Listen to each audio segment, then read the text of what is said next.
බොජෝ අයිබෝන් අද මං ආවා ෆ්‍රාන්ස් වල තියෙන ලස්සන තැනකට. ඒක තමයි මෙතනින් මේගොල්ලන් යනවා 1 hour වලට රිවර් ක්‍රූස් එකක්. ඒ කියන්නේ පැරිස් වටේ පොඩි රිවර් ක්‍රූස් එකක් යනවා. ඉතින් අද මං ඒක පොඩි වීඩියෝ එකක් ගන්න මං අද ආවා. මං ඔරේ ටිකට් එක අරගෙන තියෙන්නේ. මේක තමයි ටිකට් එක. එක්කෙනෙක්ට සාමාන්‍ය යුරෝ 20ක් වගේ පොඩි ගානක් තමයි යන්නේ. ඉතින් අනිවාර්යෙන් පැරිස් આવොත් මේක යන්න ඕන තැනක් මේ රිවර් ක්‍රූස් එකේ.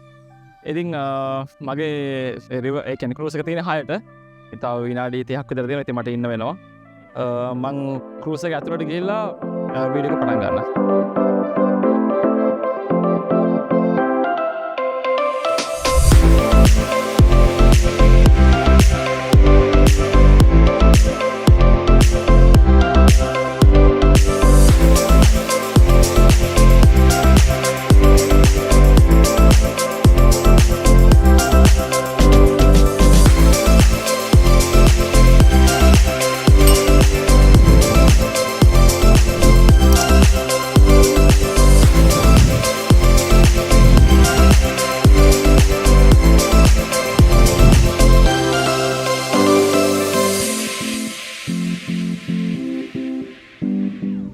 දැන් ක්‍රූස් එකේ ජර්නි එක නම් ස්ටාර්ට් කරා. මම උඩම තට්ටුවට තමයි අවිල්ලා ඉන්නේ. මේ එතකොට තමයි දෙපැත්ත හොඳට يعني හොඳ view එකක් තියෙන්නේ. පල්ලෙහා ඉඳගත්තම එච්චර හරියට පේන්නේ නැහැ. එහෙනම් මම උඩට ආවා. හැබැයි ඉඳ ගන්න තැනක් නැහැ. ඔක්කොම ෆුල්. මම හිටගෙන යනවා. මම පේනවා ඇති මේ දෙපැත්ත තියෙන view එක. මේක හරියටම පැයක් මුළු පැරිස් ඒ කියන්නේ මේ සේන් රිවර් කියන රිවර් එක තමයි මේක යන්නේ මේ බෝට් එක. හරියටම 1 hour බෝට් එක යනවා. ඒ කියන්නේ ලොකු වටයක් යනවා. ගොඩක් ටූරිස්ට්ලා තමයි යන්නේ. මේ ඉන්න ගොඩක් කටේ ටූරිස්ට්ලා තමයි මෙතන ඉන්නේ. කියන්නේ එක රටවල වලින් ආපු ටූරිස්ට්ලා. මමත් මේ ගෙච්චර කාලයකට පස්සේ ෆස්ට් ටයිම් තමයි යන්නේ. මොකද ඇත්තටම වෙලාවක් නැහැ මේ වගේ දෙයකට එන්න. මොකද කාලය යොදවන හරි අමාරු වැඩත් එක්ක. ඉතින් හැබැයි ඔයගොල්ලන් ටූරිස්ට් කෙනෙක් වගේ එනවා නම් හැබැයි අනිවාර්යයෙන් වෙන්න ඕන තරක් තමයි මේ ක්‍රූස් එක. අද ගොඩක් කටිය වෙඩිංස් අනම්මනම් මේ ක්‍රූස් වල ගන්නවා. අනිවාර්යෙන් ක්‍රූස් එකේ එන්න ඕනේ.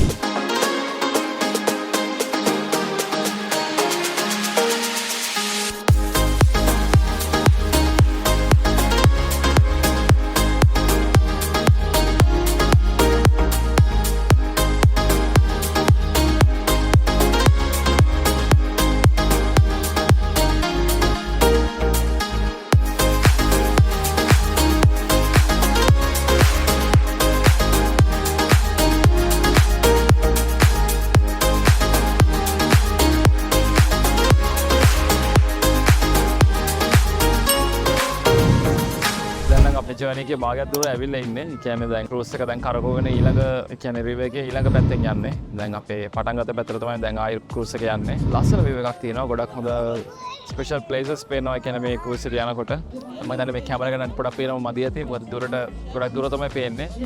මේ සේන් රිවර් එක කියන්නේ පැරිස් වල තියෙන ලොකු රිවර් එකක්. ඒක ගොඩක් පැතිවලට කව වෙනවා. ඒ ගොඩක් හොඳ ටූරිස්ට් ඇට්‍රැක්ෂන් එකක් තමයි මේ සේන් රිවර් කියන්නේ. මේකේ ගොඩක් ඇක්ටිවිටීස් වෙනවා. ස්පෙෂලි වෙඩින්ග්ස් ඒ වගේම පාටිස් අනම්මනම් ඒගොල්ලන් මේ බෝට්ස් හය කරලා ඒවල මේගොල්ලන් පාටිස් වෙඩින්ග්ස් එහෙම ගන්නවා. ඉතින් ගොඩක් සල්ලි තියෙන කට්ටිය තමයි ඒක කරන්නේ. සාමාන්‍යයෙන් ඉතින් මේ වගේ බෝට් එකක් අරගෙන වෙඩින් එකක් ගන්නවා කියන්නේ ලොකු මුදලක් යනවා. සේරානේ කට්ටිය ගොඩක් එන්ජොයි කරනවා.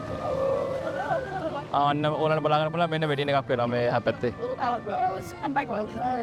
වෙඩින් පාටි එකක්. මේගොල්ලන් ඉතින් ගොඩක් ඔය හෝල්ස් වල නෙමෙයි මේ වගේ මේ බෝට්ස් වල ඕවල තමයි මේගොල්ලන් වෙඩින්ග්ස් ගන්නෙ. ඉතින් ඒක හොඳ එක්ස්පීරියන්ස් එකක්. ඉතින් බෝට් එක වෙඩින් එකක් පාටි එකක් ඒ වගේ ගන්න කියන්නේ ගන්නවා කියන්නේ ඉතින් ඒක අමුතුම එක්ස්පීරියන්ස් එකක්. මොකද ලංකාවේ අපි මේ වගේ දේවල් කරන්නේ නැහැ නේ. ගොඩක් බෝට්ස් වල ගන්නෙව ඇති. නමුත් මේ වගේ ඉතින් මං හිතන්නේ නැහැ විතරක් මේ වගේ දේවල් කරනවා ඇති කියලා. මෙහෙනම් ඒක සාමාන්‍ය දෙයක්. ගොඩක් කට්ටිය බෝට්ස් වල තමයි පුරුදු වෙලා තියෙන්නේ. ඒගොල්ලන්ගේ පාර්ටිස් ඔය අනම්මනම් ඉවෙන්ට්ස් ගන්න.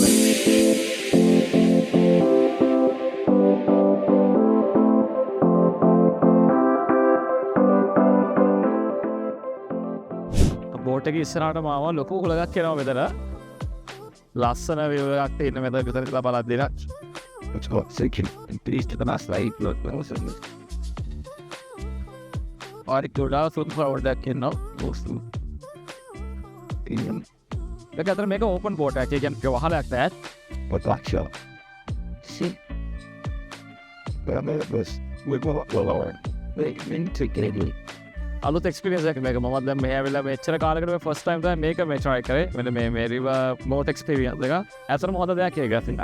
ඒ වගේම තව එකක් තියෙනවා මේ පැරිස් වල බස් එක යන එකක්. ඉතර වීඩියෝ එකක් අරන් බලාපොරොත්තු වෙන බස් එකේදී පගේట్లా බස් එකේ වීඩියෝ හොඳ දෙයක් වෙයි කියලා. මොකද දැන් මේ රිවර් එක යනවට වැඩිය බස් එක පාර යනකොට ඉතින් බලන්න තියෙන දේවල් ගොඩක් වැඩි කියලා මම හිතනවා.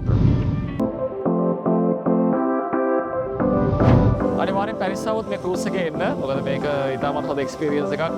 යුරෝ 20ක් වගේ පොඩි ගාණක් යන ඉතින් අනිවාර්යෙන් මේ එක්ස්පීරියන්ස් එක ඔයගලන් ගන්නවා. අතන මේක අලුත්ම දෙයක්. මට නම් අලුත්ම එක්ස්පීරියන්ස් එකක් මේ වගේ දෙයක්. පැරිස් ආවොත් අනිවාර්යෙන් මේක try කරන්න ඕගලන්. මේ බෝට් එකේ ස්ටාර්ට් කරන්නේ අයිෆල් එක ගාව. ඒ කියන්නේ අයිෆල් එක කිට්ටුවේ පොඩි කවුන්ට් එකක් තියෙනවා. ඒ කවුන්ට් එක ගාව තමයි මේක ස්ටාර්ට් කරන්නේ. එතන ටිකට් කවුන්ට් එකක් තියෙනවා. ඔයගොල්ලන්ට ඕන සෙල්ෆ් ටිකට්ස් ගන්න පුළුවන්. ඒ වගේම කවුන්ට් එකක් තියෙනවා. ඒගොල්ලන් ඉංග්‍රීසි කතා කරනවා. ඉතින් ඔයගොල්ලන්ට මේ ඒගොල්ලන්ගේ හෙල්ප් එකක් ගන්න පුළුවන්. ගොඩක් ටූරිස්ට් ලා වෙනවා. ටිකක් වෙලා ඉන්න වෙනවා. මොකද ඒක ඔයගොල්ලන්ට ආපු ගමන් මෙතන ටිකට් එකක් ගන්න බෑ. ලොකු වොලිබෝල් තියෙනවා. ඉතින් හොඳ එක්ස්පීරියන්ස් එකක් ඒක තමයි. ෆ්‍රාන්ස් වලට අලුතෙන් ආපු කෙනෙක් නම් එතනට ගිහලා ඔයගොල්ලන්ට ටිකට්ස් අරගෙන මේ ජර්නි එකට එන්න පුළුවන්.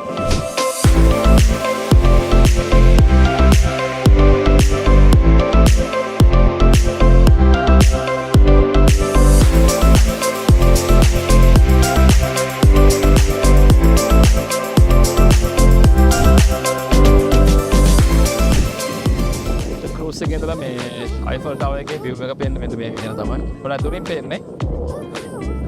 full view එක ගන්න පුළුවන් අයිෆල් එකේ. sunset එකත් එක්කම හරි ලස්සනයි ඒක. දැන් ගොඩක් කියන්නේ ඉවරට තමයි ඇවිල්ලා ඉන්නේ මේ ඉස්සරහදී. දැන් මෙතනින් තමිනාඩු මම හිතන්නේ 5කින් විතර මේ ජර්නි එක ඉවරයි. ඒ හැම පැයකට පාරක් තමයි මේගොල්ලන්ගේ මේ ටූරිස්ට් ජර්නි එක පටන් ගන්න. හැම පැයකටම තියෙනවා මේක. හැම පැයකටම පාරක් මේ වගේම ලොකු සෙනගක් කියනවා. ඉතින් හිතන්න යුරෝ 20ක් දීලා මේ බෝට් එක පිරෙනකම්ම කට්ටිය යනවා. ඉතින් යුරෝ 20ක් දැන් කොච්චර ලොකු ආදායමක් කියනවාද කියන එක ටර්න් එකකින් මේගොල්ලන්. ඒ රටේ ටූරිසම් එක මිනිස්සු ටූරිසම් කරන්නේ මෙන්න මේ විදිහට තමයි.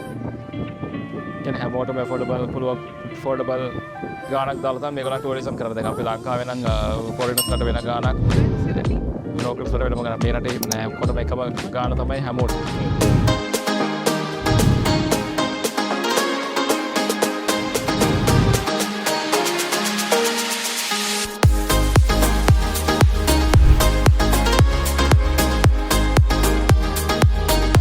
දැන් මම බෝට් එකෙන් එක්සිට් වෙන්න යන්නේ.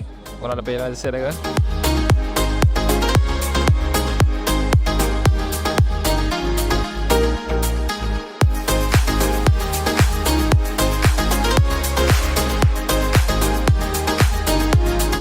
එළියට ගිහින් හම්බෙවෝ.